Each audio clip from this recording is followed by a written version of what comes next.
우리의 마음과 뜻과 정성을 다해 예배드리실 때에 오늘도 우리 예배 중에 임재하게 주시고 우리 신령 찾아오셔서 베풀어 주실 하나님의 놀라우신 사랑과 축복의 손길을 풍성히 받아들일 수 있는 여러분 모두가 될 수 있으시기를 간절히 주님의 이름으로 기도드립니다. 우리 다 같이 일어나셔서 사도신경으로 우리 신앙을 고백드립니다.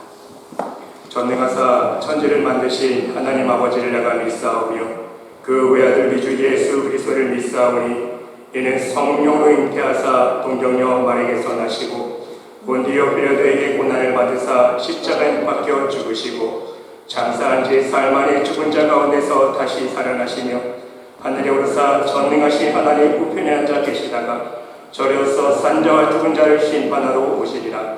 성령을 믿사오며 거룩한 공예와 성도가 서로 교통하는 것과 죄를 사하여 주시는 것과 몸이 다시 사는 것과 영원히 사는 것을 믿사옵나이다. 아멘.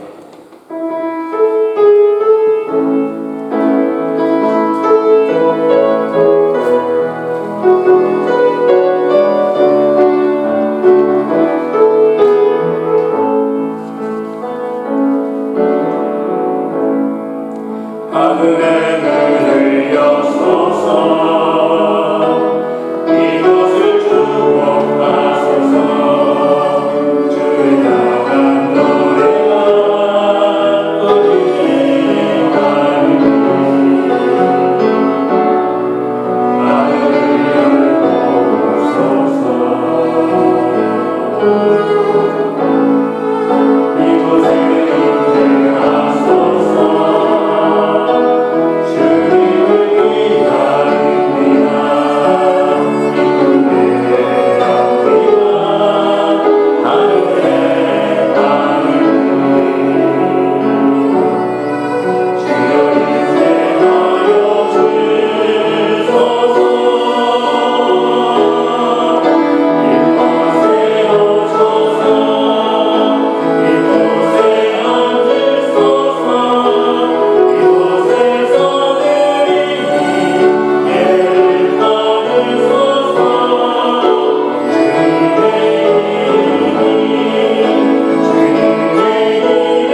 동시교도 98번 어버이 주일입니다.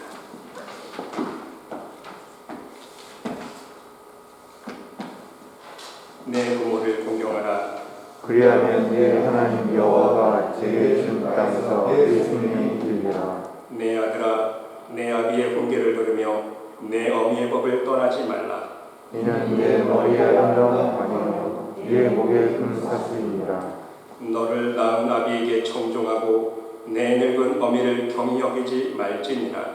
내 부모를 즐겁게 하며 너를 낳은 어미를 즐겁게 하라. 자녀들아, 주 안에서 너희 부모에게 순종하라. 이것이 옳으니라. 내 아버지와 어머니를 공경하라. 이것은 약속이 있는 첫 계명이니 이로써 내가 잘되고 땅에서 장수하리라. 아멘. 자리에 앉으셔서 찬송가 579장 찬양드리겠습니다. 사랑이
충만하신 하나님 아버지, 감사와 찬양과 영광을 올려드립니다.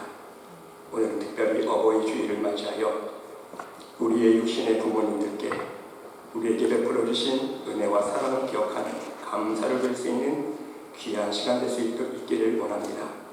그리고 무엇보다도 우리 하늘 아버지이신 하나님의 은혜를 기억하고 감사할 수 있는 심령이 될 수 있도록 인도하여 주시옵소서.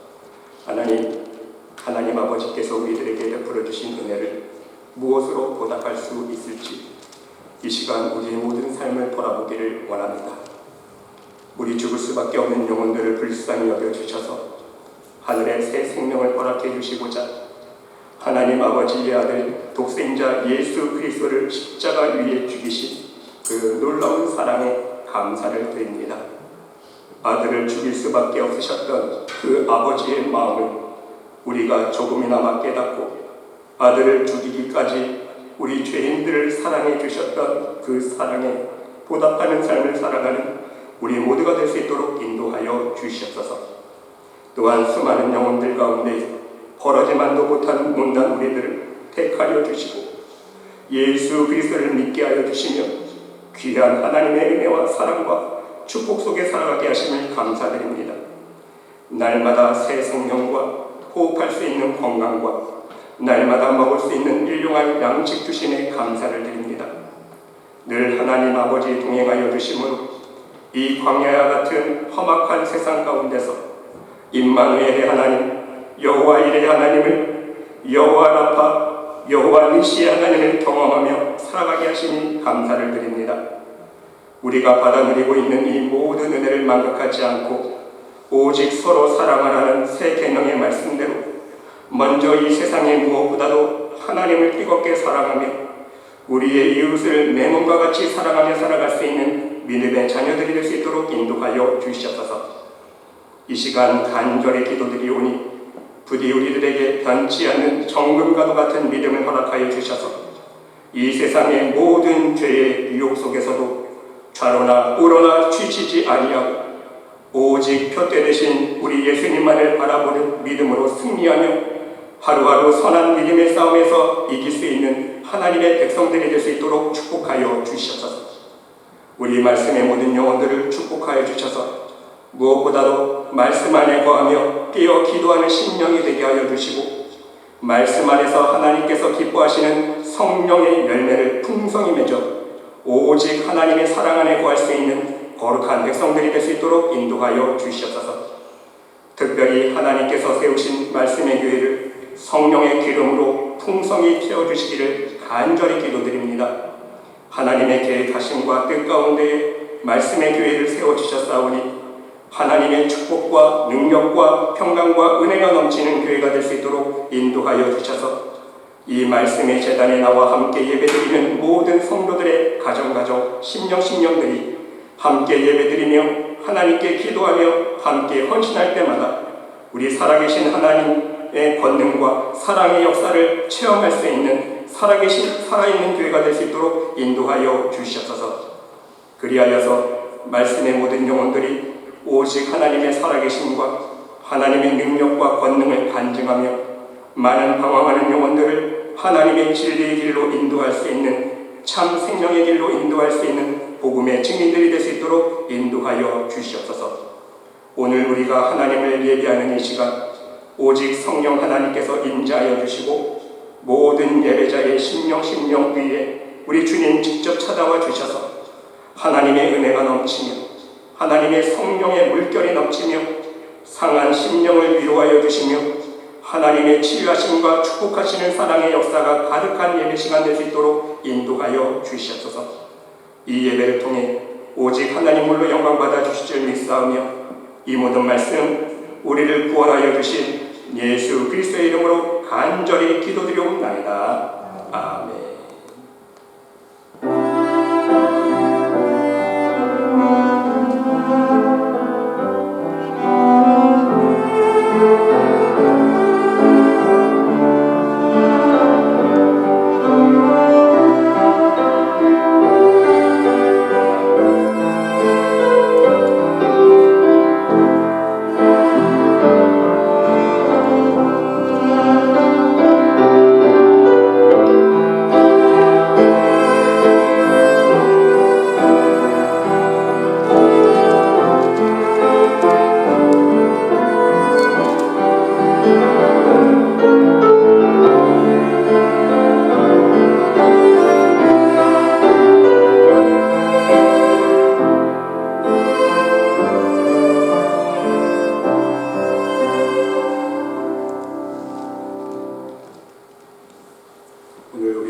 주시는 하나님의 말씀은 고린도전서 15장 1절로 11절 말씀까지입니다.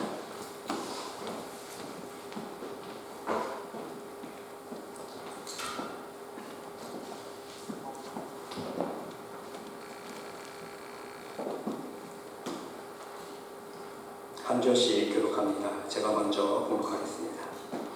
형제들아, 내가 너희에게 전한 복음을 너희에게 알게 하노니 이는 너희가 받은 것이요 또 그 가운데서 선 것이라. 너희가 전한 말을 굳게 지키고 헛되이 믿지 아니하였으면 그로 말미암아 구원을 받으리라. 내가 받은 것을 먼저 너희에게 전하였노니 이는 성경대로 그리스도께서 우리 죄를 위하여 죽으시고 사람들을 생각하셨다가 성경대로 사흘 만에 다시 살아나사 게바에게 보이시고 후에 12 제자에게와 그 외에 형제에게 일시에 보이셨나니 그 중에 지금까지 살아있고 어떤 사람은 잠들었으며 그 후에 야고보에게 보이셨으며 그 후에 모든 사도에게와 맨 나중에 만삭되지 못하여 난 자와 같은 내게도 보이셨느니라. 나는 사도 중에 가장 작은 자라. 나는 하나님의 교회를 박해하였으므로 사도라 칭함받기를 감당하지 못할 자니라. 그러나 내가 받은 것은 하나님에게 은혜로 주심 내게 주신 그의 은혜와 헛되지 아니하여 내가 모든 사도보다 더 많이 수고했으나 내가 한 것이 아니고 오직 나와 함께 하신 하나님의 은혜로다. 함께 읽겠습니다. 그러므로 나나 그들이나 이같이 전파하며 너희도 이같이 믿었느니라. 아멘.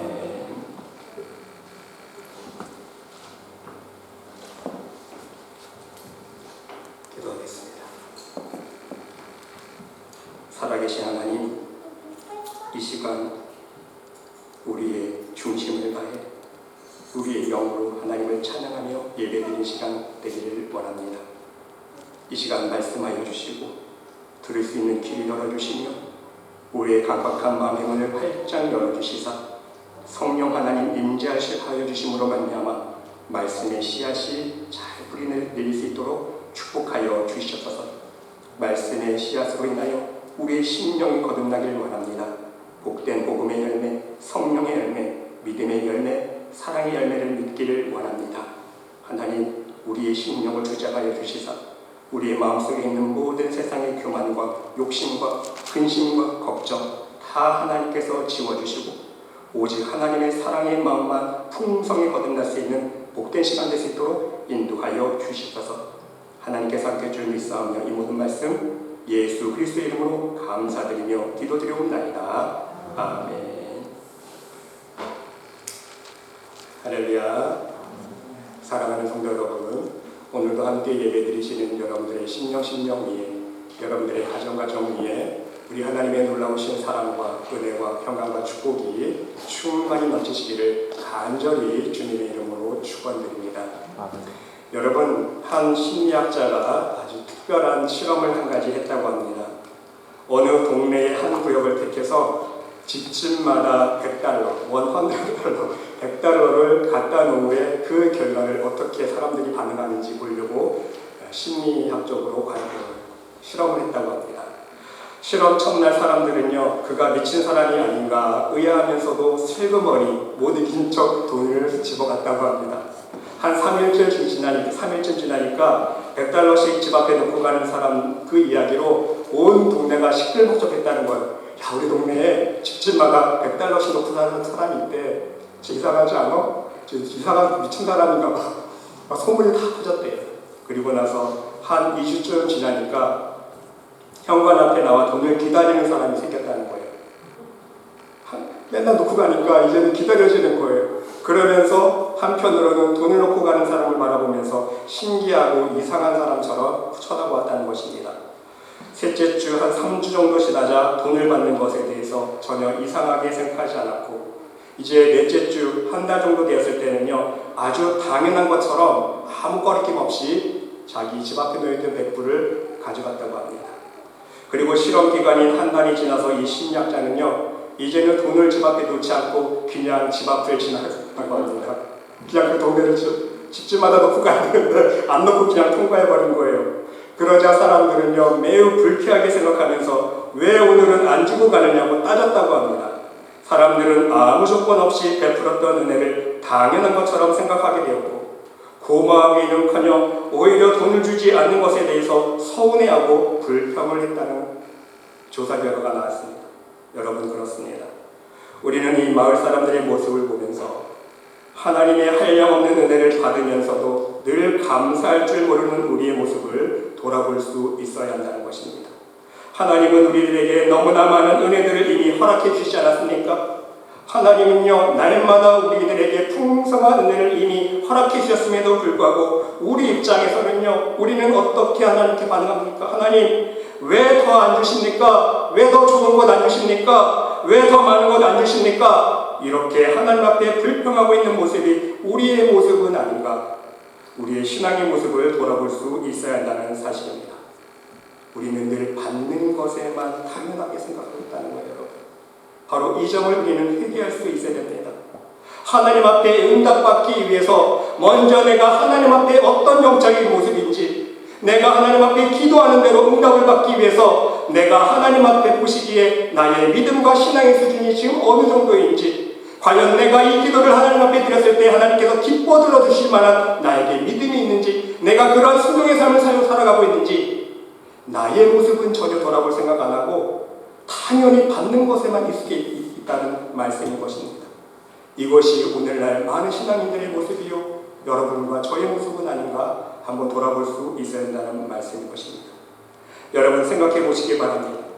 사람이 진정 사람다울 수 있는 기준은 무엇입니까? 받은 은혜를 아는 것입니다. 그리고 거기에 그치지 아니하고 받은 은혜를 아는 것에 그치지 아니하고 그 받은 은혜를 알고 보답하는 거예요. 그것이 바로 사람다운 사람이라는 거예요.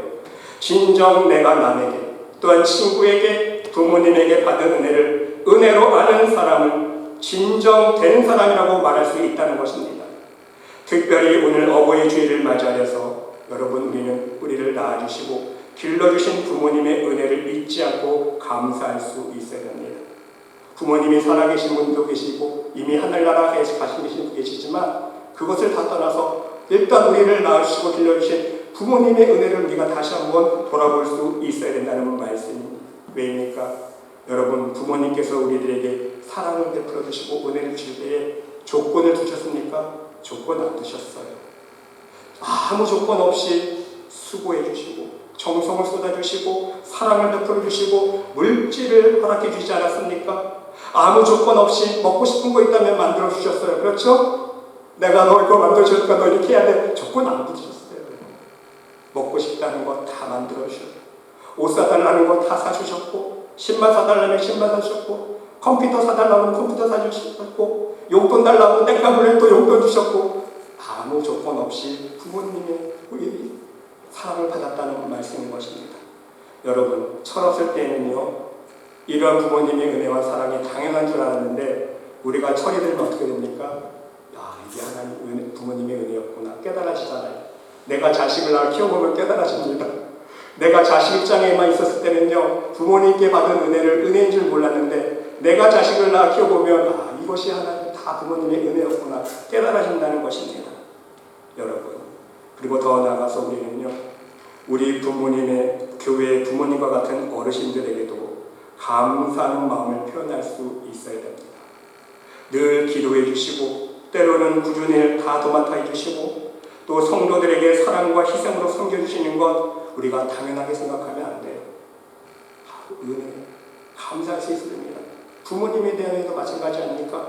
부모님께서 다 하셨다고 우리가 당연하게 생각하면 안 되는 거예요. 얼마나 감사합니까? 여러분, 우리의 신앙의 기준 또한 이와 똑같다는 말씀입니다. 진정 믿음의 사람다운 사람이 되는 비결은 무엇입니까? 하나님의 은혜를 아는 것입니다. 하나님께 받은 은혜를 알고 그 은혜에 보답하는 사람이 되는 거예요.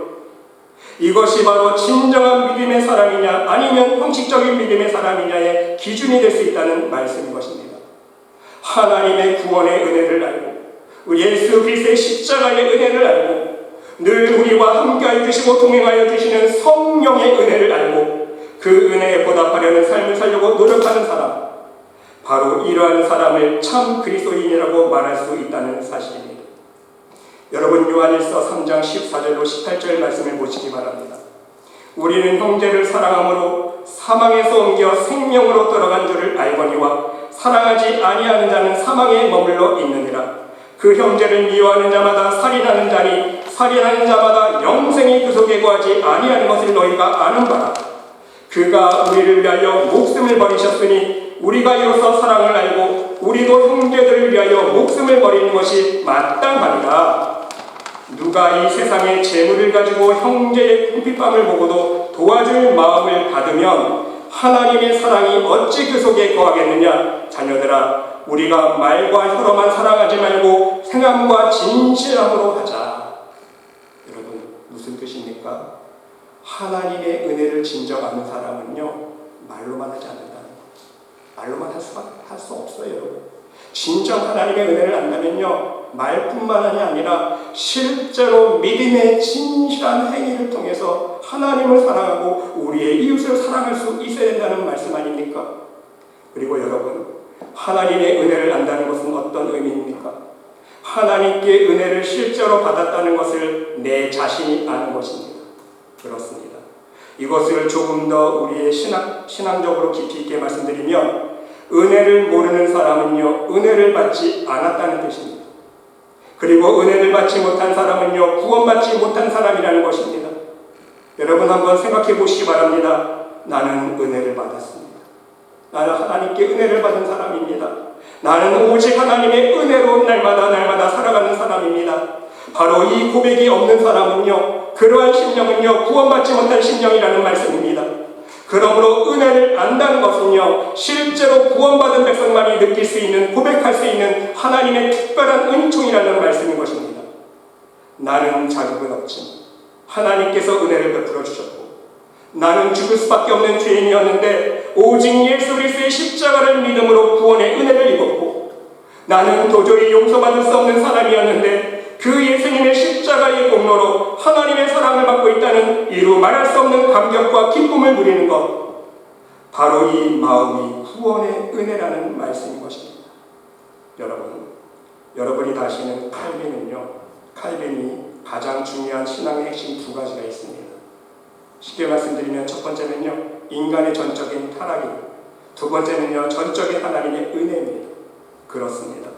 좀 더 쉽게 설명을 드리면요, 인간은 아담과 하와 이후에 전적으로 죄의 노예, 죄의 종이 되지 않았습니까?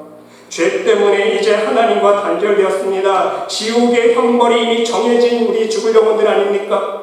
이미 영적으로 죽은 존재가 되어버렸습니다.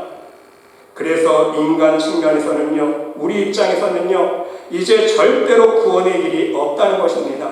다시 하나님의 형상을 회복할 수 있는 방법이 없고, 다시 하나님의 자녀로서의 신분이 회복될 길이 없다는 거예요. 이것이 바로 전적인 타락입니다. 그런데 여러분, 누가 그 구원의 길을 다시 열어주셨습니까?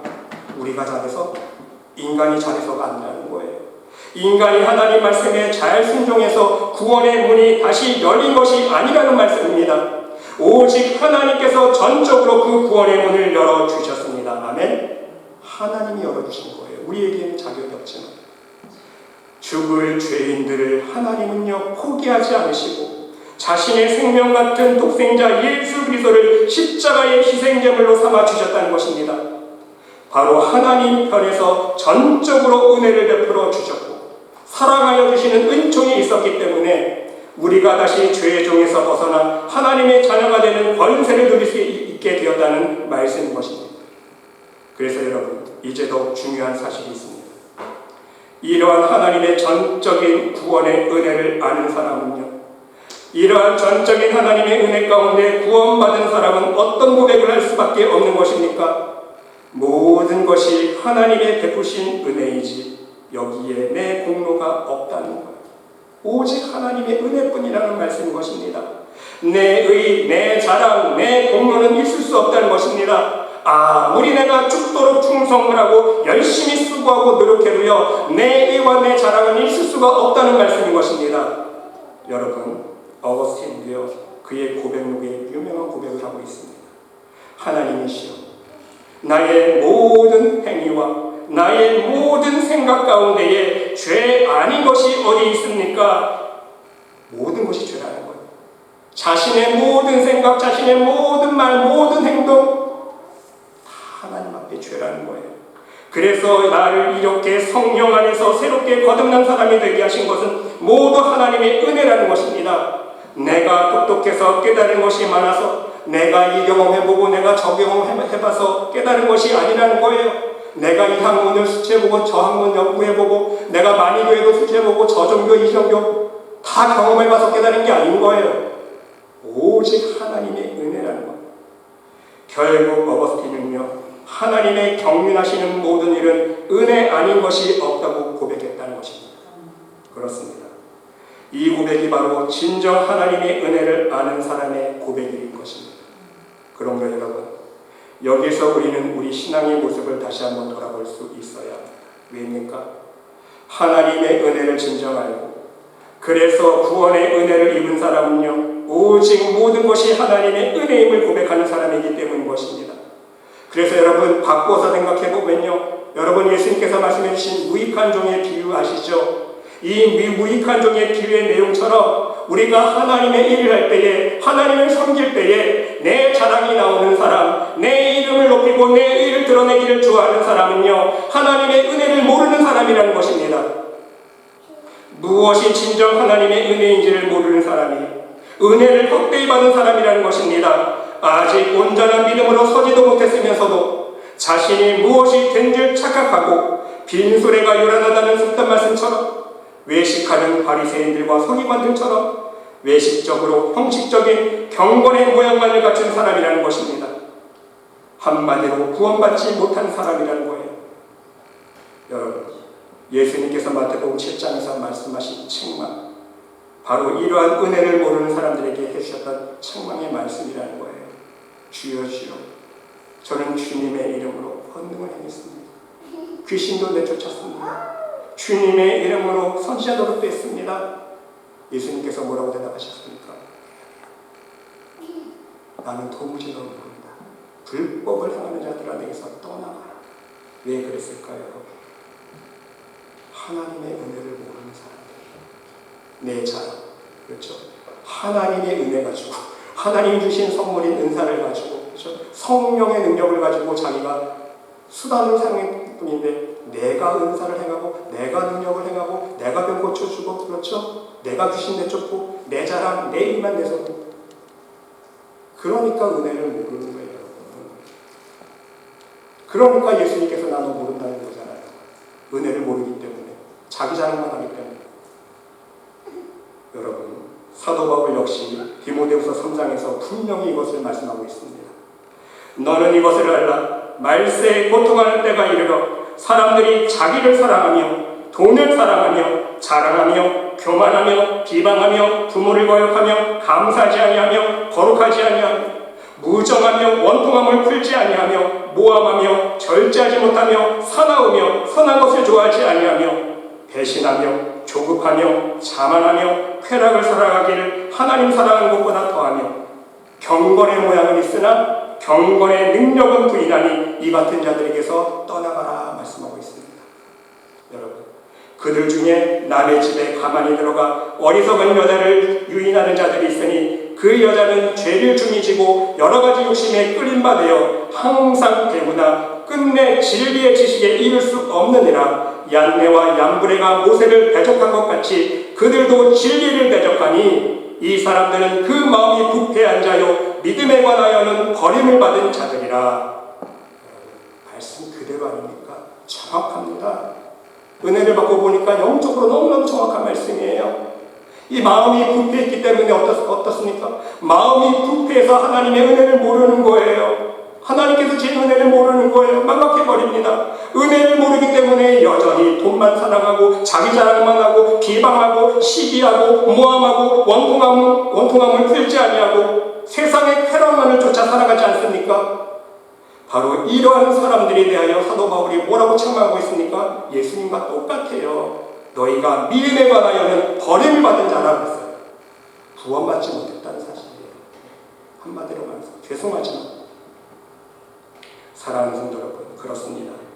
우리는 이 말씀을 명심할 수 있어야 됩니다. 오늘 본문 10절에서도요, 사도 바울은 본인이 이렇게 직접 고백하고 있지 않습니까?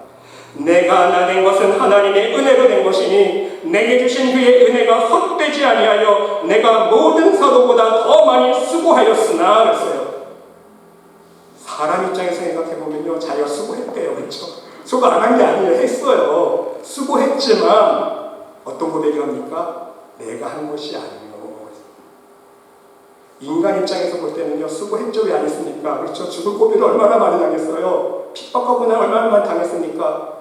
수고한 건 맞지만 하나님 입장에서 봤을 때는요, 내가 한 것이 아니라고 고백하고, 내가 한 것이 아니요 오직 나와 함께하여 계신 하나님의 은혜로다. 여러분, 얼마나 귀중한 고백입니까? 자기 자랑, 내 의를 내세우지 않습니다. 내 공로를 내세우지 않아요. 그렇습니다, 여러분. 사도 바울은요, 지금 어떤 사람으로서 이러한 고백을 하고 있는 것입니까? 사도 바울은요, 은혜를 구하는 자가 아니에요. 이미 은혜를 받은 자입니다. 바울은요, 은혜를 받기 위해서 그것을 목적으로 수고하는 자가 아니라는 거예요. 이미 받은 은혜에 감격해서 살아가는 구원받은 사람이라는 것입니다. 그래서 바울은 사람들에게 이렇게 자신을 자랑스럽게 고백하고 있습니다. 나는 죄인 중에 괴수다. 자기가 죄인 중에 괴수라는 거예요. 나는 만삭되지 못하여 남자 같은 보잘것없는 사람이다. 나는 사도 중에 지극히 작은 사람이라. 나는 사도라 칭함받지 못하는 사람이라 했잖아요. 왜? 예수님을 핍박했던 사람이기 때문에 나는 자격이 없다라고 말하고 있어요. 하지만 이러한 못난 사람이 지금 이렇게 된 것은, 하나님의 일꾼으로 쓰임받고 있는 것은요, 오직 하나님의 은혜로 된 것이라고 고백하고 있다는 것입니다. 자신의 부끄럽고 수치스러운 못난 모습 숨기지 않았다는 거예요, 여러분. 이것을 보면 사도 바울이 얼마나 성숙한 은혜를 경험했는지를 알 수가 있는 거예요. 여러분, 하나님의 은혜를 간증할 때 보면요, 사람들 보면요, 참 미안하더라고요. 하나님께서 베푸신 은혜임에도 불구하고요, 자기의 부끄러운 모습을 숨기더라고요. 이해가 되시죠? 그런 사람들이 있어요. 근데 진짜 은혜 받은 사람은요, 숨기지 않아요. 하나님 자랑합니다. 사도 바울처럼요. 자기의 과거의 실수, 허물, 죄 숨기지 않아요. 다 드러내잖아요. 고백하잖아요. 왜? 자신의 그 연약함으로 인해서, 자신의 그 죄로 인해서 통해서 역사하고 계시는 하나님만 자랑하기 위해서. 아멘. 그래서 다 드러내는 거예요. 자기 허물과 약점, 과거의 죄들 숨기지 않아요. 여러분 또한 이러한 감격과 이러한 기쁨을 경험해 보셨습니까? 이러한 놀라운 하나님의 은혜에 대하여 구원의 감격을 고백하고 계십니까? 더욱이 사도 바울은요, 그리스도를 위하여 내가 일을 할 수 있는 것에도, 내가 이렇게 복음에 일에 동참하고 있는 것도요, 내가 잘나서 가문이 좋아서 내가 많이 배워서가 아니라 오직 하나님의 은혜로 말미암았다고 고백하고 있다는 것입니다. 자신에게 그 어떤 공로, 자랑 내세우지 않고 오직 하나님의 은혜만을 자랑하고 있다는 사실인 것입니다. 여러분, 중요한 사실은요, 이러한 고백이 있을 때에 우리는 진정 하나님의 은혜에 대하여 감사한 마음으로 살아갈 수 있다는 것입니다. 어떠한 상황 속에서도 감사할 수 있습니다. 어떠한 고난과 환난이 닥쳐도 감사할 수 있다는 거예요. 왜입니까? 나를 구원하여 주신 하나님의 은혜를 내가 맛보았고, 그 구원의 은혜로 인하여 나의 삶은 이미 하루하루 하나님 나라를 살아가고 있기 때문인 것입니다. 이것이 바로 사도 바울이 어떤 상황 속에서도 감사하며 복음을 증거할 수 있었던 원동력이었다는 말씀인 것입니다. 빌립보서 4장 말씀을 보시기 바랍니다. 내가 주 안에서 크게 기뻐함은 너희가 나를 생각하던 것이 이제 다시 싹이 나느니 너희가 또한 이를 위하여 생각은 하였으나 기회가 없었느니라. 내가 궁핍함으로 말하는 것이 아니라 어떠한 형편에든지 나는 자족하기를 배웠노니 나는 비천에 처할 줄도 알고 풍부에 처할 줄도 알아. 모든 일 곧 배부름과 배고픔과 풍부와 궁핍에도 처할 줄을 아는 일체의 비결을 배웠노라.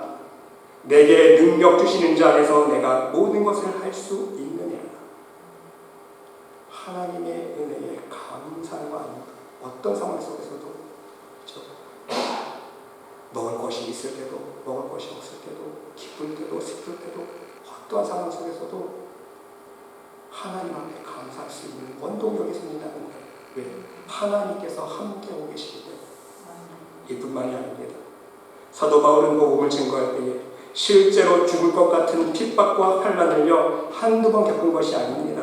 여러분 고린도서 11장 말씀을 읽어보세요. 그들이 그리스도의 일꾼이냐 정신없는 말을 하거니와 나는 더욱 그러하도다. 내가 수고를 넘치도록 하고 옥에 갇히기도 더 많이 하고 매도 수없이 맞고 여러 번 죽을 뻔하였으니 40에 하나 감한 매를 5번 맞았습니다. 여러분 40대 맞으면 죽기 때문에 40대 이상은 안 되었다는 거예요. 그때 당시 그러니까 죽을 지경까지 맞았다는 거예요. 5번이나 3번 폐장으로 맞고 1번 돌로 맞고 3번 파선하고 일주일을 깊은 바다에서 지냈고 여러 번 여행하면서 강의 위험, 강도의 위험, 동족의 위험, 이방인의 위험, 신의 위험, 광야의 위험, 바다의 위험, 거짓 형제의 위험 거기다가 수고하고 애쓰고 여러 번 자지 못하고 줄이며 목마르고 여러 번 굶고 춥고 헐벗었다. 이 외의 일은 고사하고 아직도 날마다 내 속에 눌리는 일이 있으니 곧 모든 교회를 위하여 염려하는 것이라. 하나님의 복을 준 것을 위해서. 여러분 사도 바울이 이러한 고난과 핍박을 받으면서도 복음을 포기하지 아니하고 오히려 모든 것이 하나님의 은혜임을 고백하며 감사한 마음으로 목숨을 걸고 하고 있는 이유가 바로 여기 있다는 것입니다. 은혜를 알았기 때문에. 이해가 되십니까? 하나님의 은혜를 몰랐다면요 당장 도망갔을 거예요. 그렇지 않습니까? 죽을 고비를 한두 번 겪었으니까 웬만한 사람은요 그런 어려운 경험을 겪었으면 당장 도망갔을 거예요. 아이 나도 모르겠다. 다 때려칠래. 성경은 뭐고 그래서 편하게 살고 싶어. 하지만 사도 바울이 그렇지 않아요. 무엇입니까? 하나님의 은혜를 알았다는 거예요. 헛되이 받지 않았다는 거예요. 그 뜻은요. 은혜를 섣불리 안 것이 아니라 실제로 경험하고 맛보고 체험했기 때문인 것입니다. 하나님의 은혜를 헛되이 받은 것이 아니라 나를 향하여 구원의 사랑을 태초부터 사도 바울의 고백이잖아요. 태초부터 모태서부터 계획하신 이루 형용할 수 없는 하나님의 은혜를 알고 있었기 때문에 하는 거예요. 여러분, 우리 모두도 이러한 고백을 할 수 있어야 하지 않겠습니까? 조금만 힘들면 아이고 하나님 지금 뭐하고 계시는 것입니까? 조금만 상황이 안 좋아지면 아이고 하나님 살아계시는 기기는 하시는 겁니까? 왜 가만히 계세요? 조금만 안 좋은 일이 생기면 아이고 하나님 왜 나한테만 이런 시련을 주시는 것입니까? 하나님 앞에 하소연하고 불평하고 원망하는 것이 우리의 모습은 아닙니까? 사랑하는 성도 여러분, 우리 모두도 오늘 사도 바울과 같은 고백으로 하나님 앞에 나아갈 수 있기를 바랍니다. 하나님, 오직 이제는 내 삶의 모든 것이 하나님의 은혜임을 알고 고백할 수 있는 진정한 믿음의 사람이 될 수 있도록 은혜를 베풀어 주시옵소서. 하나님, 이제는 우리의 삶의 모든 것, 모든 상황들, 우리의 건강과 내 가정, 직장, 사업체, 우리의 자녀의 문제까지라도 어느 것 하나 하나님의 은혜가 아닌 것이 없음을 깨닫게 하여 주시옵소서. 그래서 우리의 삶 속에 그 어떤 불평과 원망이 아니라 오직 기쁨과 감사로 승리하는 삶을 살아갈 수 있도록 축복하여 주시옵소서. 간절히 마음으로 함께 하나님 앞에 기도드릴 수 있는 여러분 모두가 될 수 있으시기를 바랍니다. 그리고 한 가지 우리 함께 하나님 앞에 간구의 기도를 드리기를 원합니다. 바로 겸손입니다. 우리는 겸손을 위해서 기도할 수 있어야 됩니다. 왜입니까? 겸손은 이 모든 문제를 해결할 수 있는 열쇠이기 때문인 거예요. 우리가 겸손할 수 있을 때에, 우리가 겸손 가운데에 말씀을 듣고 말씀을 묵상할 때에 진정 하나님의 은혜를 깨닫고 말씀이 진정 은혜가 되기 때문인 것입니다. 이해가 되십니까? 교만하면요 아무리 말씀을 듣고 말씀 묵상해도요 은혜가 안 돼요. 성령의 감동하심이 없습니다. 겸손한 심령이 될 수 있습니다. 하나님이 역사하십니다. 또한 우리가 진정 겸손할 때 그 은혜가 실제로 우리의 삶 속에 살아 역사하시는 능력이 되기 때문인 것입니다. 그래서 가장 큰 은혜는 무엇입니까? 나를 말씀 앞에 쳐서 복종시킬 수 있는 겸손케 하시는 은혜라는 것입니다. 하나님의 축복 중에 가장 큰 축복은 무엇입니까? 이 또한 겸손인 거예요.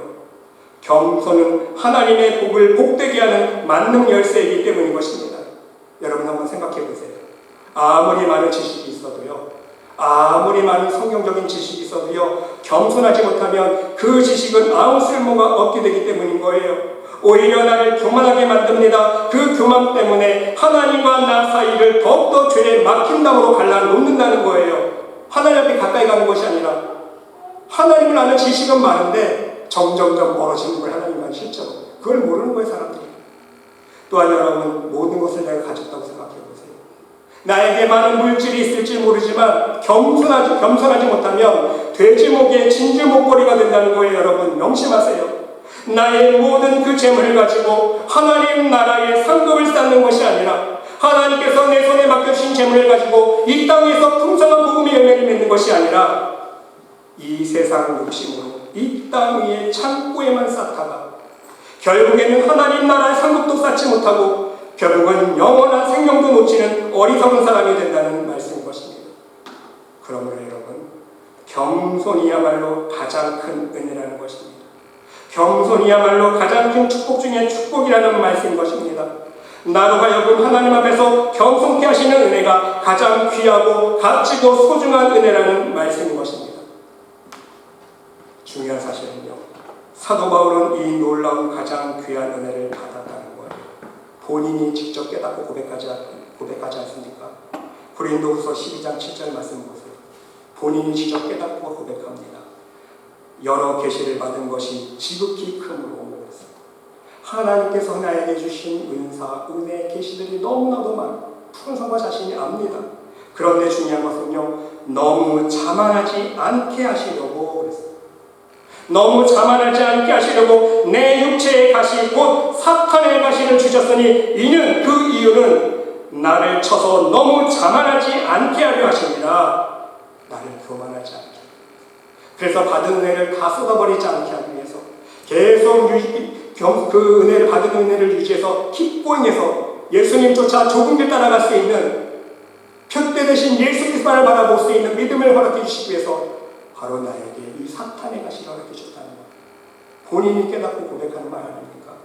사랑하는 성도 여러분, 사실 우리가 하나님께 구해야 되는 은혜가 많이 있습니다. 우리가 하나님께 간구해야 되는 복의 종류들도 많이 있습니다. 하지만 오늘 말씀을 다시 한번 되새기시면서 이제는 은혜를 받은 자로서 하나님 앞에 구원받은 자녀로서 하나님께 오직 겸손의 복을, 겸손의 은혜를 간구할 수 있으시기를 바랍니다. 우리가 하나님 앞에 겸손의 은혜를 간구할 수 있을 때에 그러면 우리 하나님께서는요, 우리 하나님 아버지께서는요, 우리들의 삶 속에 더 풍성한 은혜들을 허락해 주실 것입니다. 우리의 삶의 어떠한 고난과 역경 속에서도 넉넉히 감당할 수 있는 힘과 능력으로 함께하여 주신다는 것입니다. 우리가 필요한 모든 것을 이미 하시고 예비하여 주시는 여호와 일의 축복으로 여호와 일의 손길로 함께하여 주신다는 말씀인 것입니다. 그래서 늘 삶 속의 순간순간마다 기쁨의 찬송이 넘치게 하실 것입니다. 하나님께서 함께해 주신 은혜와 능력에 감사할 수 있는 심령이 되게 하신다는 말씀인 것입니다. 우리 여러분 모두 이러한 하나님의 은혜를 날마다 누리며 간증하며 살아갈 수 있는 믿음의 백성들이 될 수 있으시기를 바랍니다. 그리고 더불어서 오늘 어버이 주일 예배를 드리시면서 가장 먼저는 우리의 하나님 아버지께서 베풀어 주신, 우리들에게 베풀어 주신 그 은혜에 감사드리고, 또한 여러분의 육신의 부모의 은혜에 감사드리고, 더 나아가서 우리 교회의 부모님과 같은 어르신들에게 감사의 마음을 표현할 수 있는 여러분 모두가 될 수 있으시기를 간절히 주님의 이름으로 축원드립니다. 기도드립시다. 하나님, 오늘 어버이 주일을 맞이하면서 우리의 하늘 아버지이신 하나님께서 우리들에게 베풀어 주신 은혜에 모든 감사와 찬양과 영광을 올려드립니다. 날마다 매 순간 우리의 삶 속에서 베풀어 주신 하나님의 놀라우신 사랑과 은혜의 손길을 돌아보면서 그 사랑과 은혜에 보답하는 마음으로 오직 하나님 말씀에 순종하는 삶을 살아갈 수 있는 말씀의 모든 영혼들이 될 수 있도록 인도하여 주시옵소서. 하나님 베풀어 주시는 사랑에 우리도 온전히 하나님과 우리의 이웃을 사랑하며 살아갈 수 있도록 축복하여 주시옵소서. 하나님께서 함께 주님 있사오며 이 모든 말씀 예수 그리스도 이름으로 감사드리며 기도드리옵나이다. 아멘.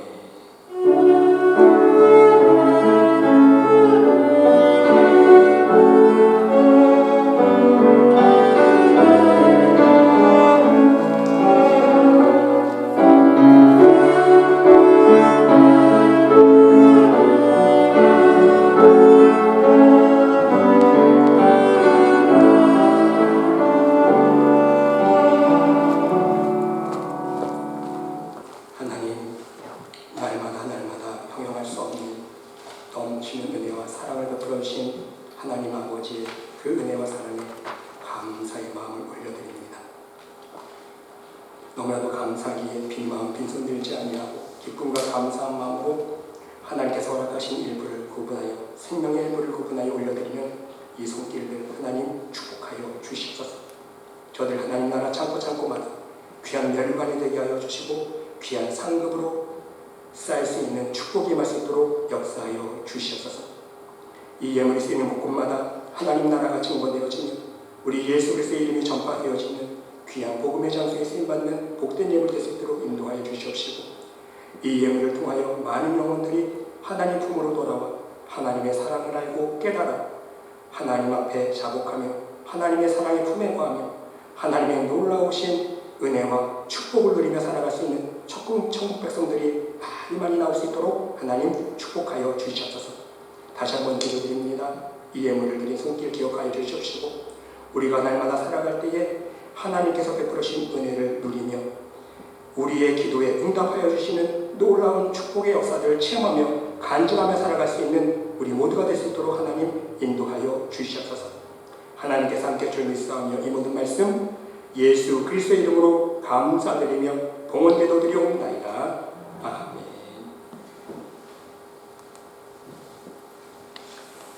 교회 소식 말씀드리겠습니다. 다시 한번 함께 예배드리시는 여러분들의 심령 위에 우리 하나님의 놀라우신 사랑과 축복이 함께 하시기를 기도드립니다.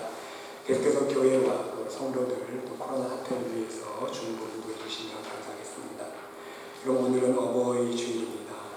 세상에서는 마더스데이인데요. 교회에서는 어버이 주일로 드리고 있습니다. 우리 교회의 모든 부모님들 위해 우리 주님의 넘치는 사랑과 축복이 함께 하시기를 기도드립니다.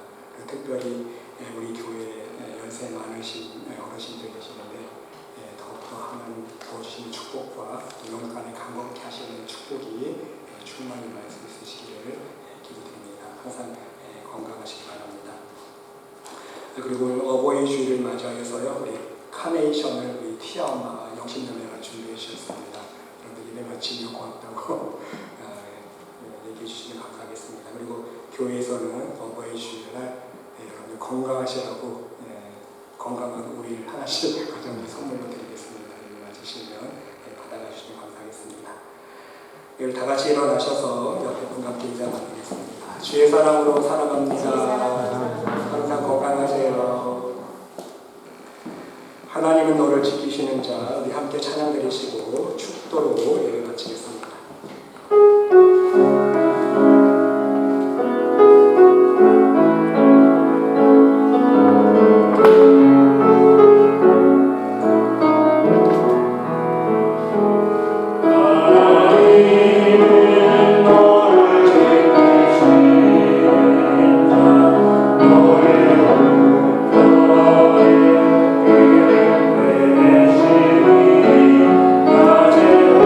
내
이제는 우리 구주 예수 그리스도의 은혜와 하나님의 극진하신 사랑과 우리 성령님의 감화감동 위로 역사 축복하신 치유하심 오늘 어버이 주일 예배를 통해 더욱 육신의 부모를 공경하며 무엇보다도 우리의 하늘 아버지이신 하나님의 은혜에 더욱 감사를 드리며 하나님 아버지만을 뜨겁게 사랑하는 마음으로 더욱 순종의 삶을 살아가기를 간절히 기도드리는 이 자리에 모인 하나님의 백성 머리머리 위에 심령 위에 그들의 가정과 직장과 사업체 위에 몸된 교회 위에 이제로부터 영원토록 함께 하시기를 간절히 축원하옵나이다. 아멘.